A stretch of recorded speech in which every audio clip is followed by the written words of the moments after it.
О том, как живут люди в Северной Корее, можно узнать разве что из пропагандистских СМИ. Правда, это будет иметь мало общего с реальным положением дел. Фотографу Эрику Лафоргу удалось собрать снимки, на которых запечатлены различные моменты из его поездок в эту закрытую страну. Большинство из этих кадров он вывез тайком, нарушая запреты на фотосъемку в публичных местах. Лафорг побывал в Северной Корее 6 раз с 2008 года. За время поездок он сделал тысячи снимков в тех местах, где официально запрещено фотографировать. Часто он попадал в ситуацию, когда после каждого сделанного фото его настоятельно просили удалить снимок. Правдами и неправдами ему удалось вывести ценные снимки с собой на родину.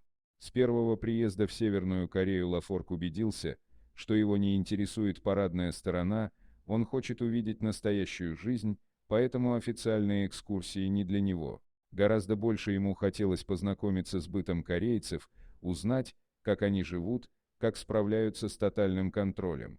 Отправиться на прогулку самостоятельно практически не было возможности, чаще приходилось ездить на автобусные экскурсии, тайком документируя все, что получалось увидеть. Спасал 300 мм зум и привычка сидеть на заднем сидении.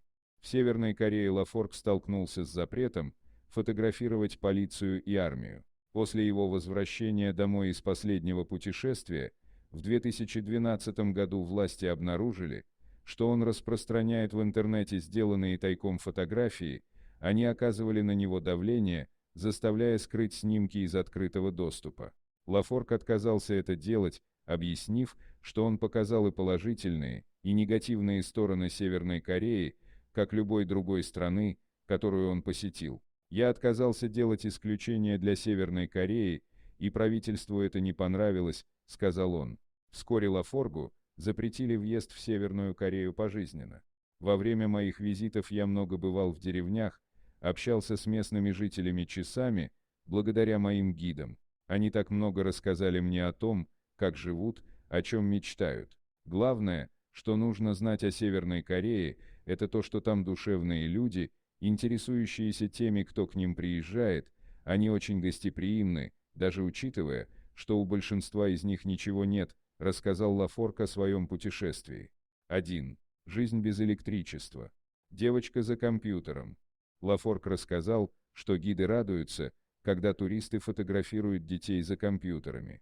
Им хочется показать миру, что Северная Корея идет в ногу со временем.